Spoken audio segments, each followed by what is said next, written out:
corporativo, donde todos sus ministros son altos ejecutivos de las grandes corporaciones transnacionales. El vicepresidente de los Estados Unidos es el presidente, la mayor contratista, puestos de dirección en todas esas corporaciones que ustedes ven ahí.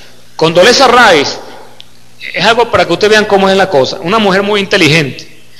Ella es ejecutiva de la Chevron y es también una mujer universitaria. Ella vive, para que ustedes vean dónde se desarrolla, su familia es clase media alta en el estado de Alabama, donde se supone que hay discriminación racial, porque eso es lo que se supone. Y su padre es un importante profesor de las universidades de aquella época, imagínense ustedes.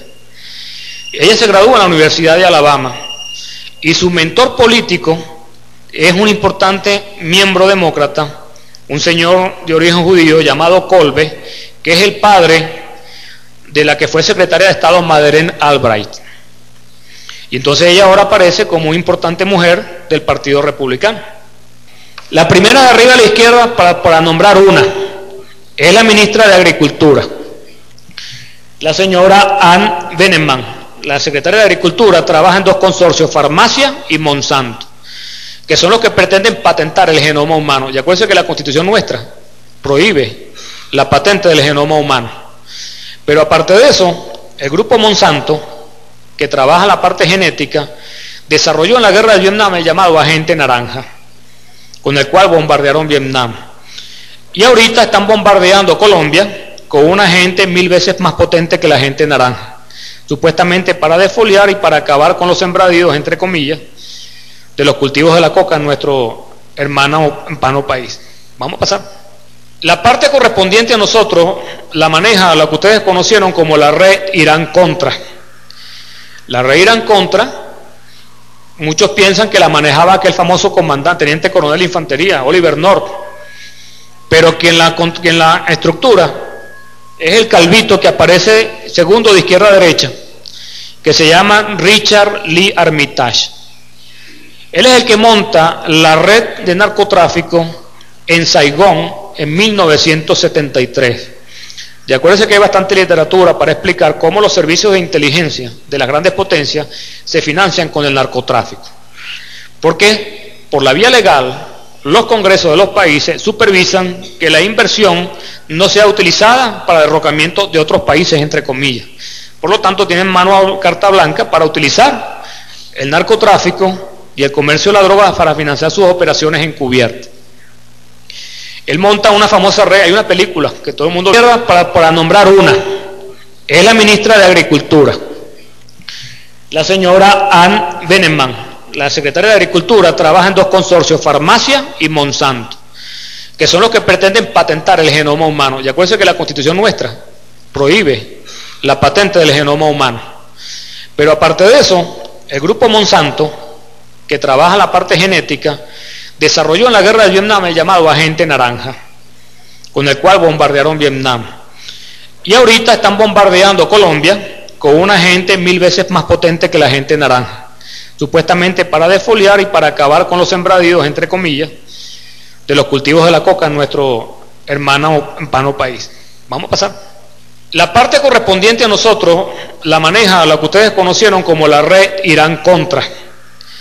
La red Irán-Contra, muchos piensan que la manejaba aquel famoso comandante, teniente coronel de infantería, Oliver North, pero quien la estructura es el calvito que aparece segundo de izquierda a derecha, que se llama Richard Lee Armitage. Él es el que monta la red de narcotráfico en Saigón en 1973. Y acuérdense que hay bastante literatura para explicar cómo los servicios de inteligencia de las grandes potencias se financian con el narcotráfico. Porque por la vía legal, los congresos de los países supervisan que la inversión no sea utilizada para derrocamiento de otros países, entre comillas. Por lo tanto, tienen carta blanca para utilizar el narcotráfico y el comercio de la droga para financiar sus operaciones encubiertas. Él monta una famosa red, hay una película que todo el mundo vio en algún momento que se llama Air America, donde se utilizaban los aviones C-123 para llevar armas y drogas. La caída de Saigón en el 75 lo lleva a que él vaya a Irán.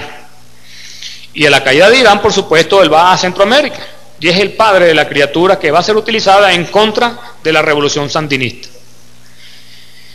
Hay una importante empresa de transporte petrolero que la tiene el padre, que es de un amigo compañero de la Armada del presidente Bush de los Estados Unidos en la Segunda Guerra Mundial, que es una empresa de asfalto. Esa empresa de asfalto y de transporte de combustible es una empresa que hace traslados de combustible y asfalto de Venezuela hacia otros países del mundo. De esa empresa es socio Otto Reich también. Ya cosa que se está descubriendo ahora es el siguiente. Ustedes saben que los convenios para abastecer de combustible en los países hermanos de Centroamérica, que son convenios bien estructurados desde el punto de vista porque es una forma de hacer presencia también, para no hablar desde el punto de vista geopolítico.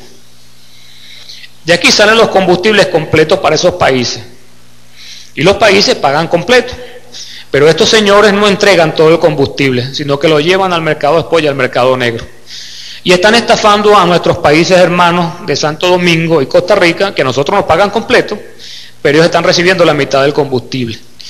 Ahí está metido el señor Otto Reich y está metido Carlos Andrés Pérez también, como parte colateral del problema. Siendo su testaferro en Santo Domingo, creo que el ministro de Infraestructura del actual gobierno, o por lo menos lo era. Por eso vemos a un señor llamado Edén Pastora, comandante cero, comandante de la revolución sandinista, pero comandante también de la contrarrevolución, muy parecido a lo que pasó aquí. Y un hombre importante de la red Irán-Contra es el señor Gustavo Cisneros Rendiles, porque el contrabando de drogas se hacía en sus aviones. Y acuérdense que cuando Edén Pastora está gravemente herido, lo trasladan a Caracas con una difusión importante de publicidad a través de un programa de televisión, lo que se llamaba Lo que pasa en el mundo, y lo internan en la clínica metropolitana. Por eso vemos esa alianza de Gustavo Cisneros. Gustavo Cisneros tiene una característica, tiene varios enclaves en los parques nacionales. Lo tiene en el Ávila, en Galipán, y lo tiene en Mérida, en el Páramo, La Culata. Ahí es donde se reúnen parte del proceso conspirativo con importantes agencias de inteligencia norteamericanas. Es una finca que algunos conocerán, pero que el testaferro es un señor español que pertenece a los servicios de inteligencia del CSI español. Aparece Luigi Einaudi, segundo de derecha a izquierda, es el segundo de Gavidia. Hay una lámina que yo le mostré ahí que decía que eran los que hicieron la tesis del choque de civilizaciones, y hablé de un tal señor Zbigniew Brzezinski, fue consejero de seguridad del presidente Carter. El presidente Carter, Gavidia, toda esta gente forman parte, son miembros, títeres del consorcio. Y hay documentos de la CIA que prueban, involucran a Edén Pastora, lo que está tachado me imagino que también es parte de donde aparece Cisneros y lo tapan, porque a pesar de que los documentos están visibles ahora en internet, pero se mantienen censurados. Por favor. Hay un importante fondo de inversión de narcotráfico, porque es bueno que ustedes sepan con lo que les estoy diciendo. El financiamiento del proceso de desestabilización en Venezuela son con recursos de narcotráfico y con recursos de la propia PDVSA. El fondo de inversión se llama Violi Byron Partner Holding y Asociados. Maneja aproximadamente 35 mil millones de dólares. La presidente es Violi Macaulay Seve, de origen colombiano, que ella fue una de las responsables por dar los préstamos de Chase Manhattan Bank a América Latina hace 20 años, esos préstamos impagables. Pasa que ella cometió un error en su carrera, que peló por 10 mil millones de dólares. Entonces sale del banco, pero le dan para que de la noche a la mañana, no se sabe cómo, monta un fondo de inversión de 14 mil millones. El señor Peter Romero, que lo ven ustedes, que es la foto que es más oscurecida, fue subsecretario de Estados Unidos para América Latina, y el hombre que atacó muy de frente al presidente Chávez, porque era subsecretario cuando el gobierno del presidente Clinton. Él después sería embajador de Estados Unidos en la ONU hasta la llegada del presidente Bush. Él forma parte, es miembro del gabinete de abogados de Henry Kissinger.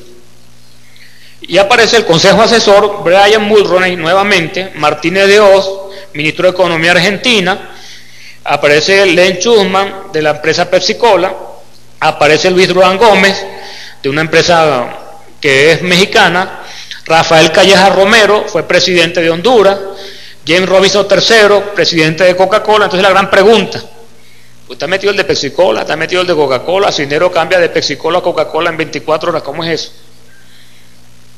¿Pero qué hay detrás de todo? Detrás de todo esto, porque es lo mismo. Y entonces nos aparece un señor que fue ministro, si no me equivoco, de Fomento y presidente del Fondo de Inversión del gobierno de Carlos Andrés Pérez II, que es Moisés Naím. Y Moisés Naím es miembro del Banco Mundial. Y Moisés Naím fue nacionalizado venezolano para poder ser ministro.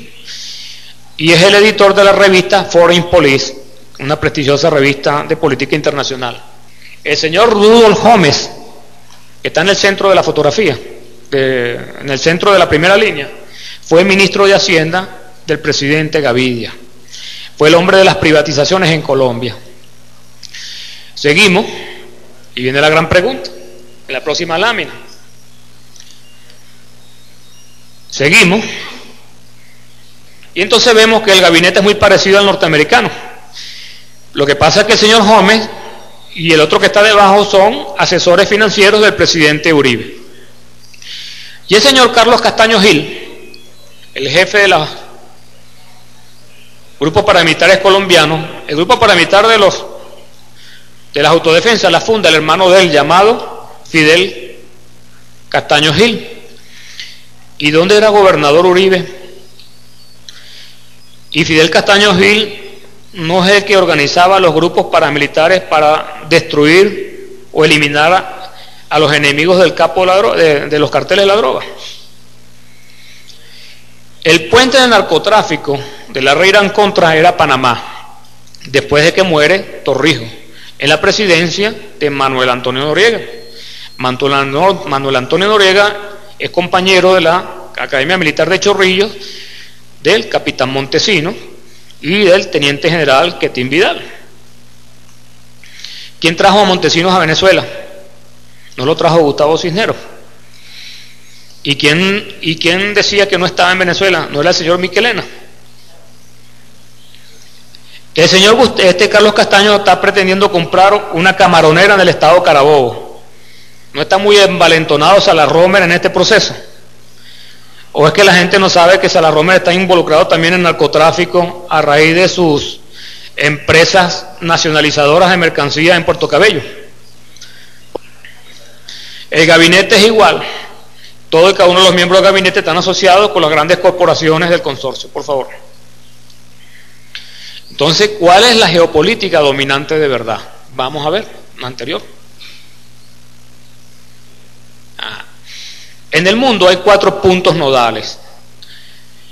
El consorcio dividió el mundo en 2, ya no es este-oeste, sino norte y sur, y se creó una franja intertropical, es decir, donde los 2 bloques confrontan o rozan, es prácticamente más o menos sobre el trópico de Cáncer y se extiende al trópico de Capricornio. En esa franja intertropical verde están las mayores concentraciones de recursos energéticos, biodiversidad y también de elementos para la fabricación de drogas de todo el mundo. Están las mayores fuentes de recursos estratégicos y de sostenimiento al modelo de desarrollo por ellos planteado. Adicionalmente, encontramos 4 puntos nodales, son los 4 círculos, de derecha a izquierda. El primero es el triángulo dorado, donde está Vietnam, Corea, Tailandia. La guerra de Vietnam fue por drogas y fue por energía. La empresa Halliburton, a través de Brown Root, fue la que construyó las instalaciones militares de Estados Unidos en Vietnam. El segundo punto es Afganistán, se llama la media luna dorada. Abarca Irán, Pakistán, Afganistán y abarca los países del Mar Caspio que conformaron la antigua Unión Soviética de origen islámico. ¿Qué se producía en Tailandia o qué se produce en el Triángulo Dorado? ¿Qué tipo de droga se produce? Se produce el opio. ¿Qué se produce en el triángulo, en la media luna dorada? La amapola, que da origen a la heroína.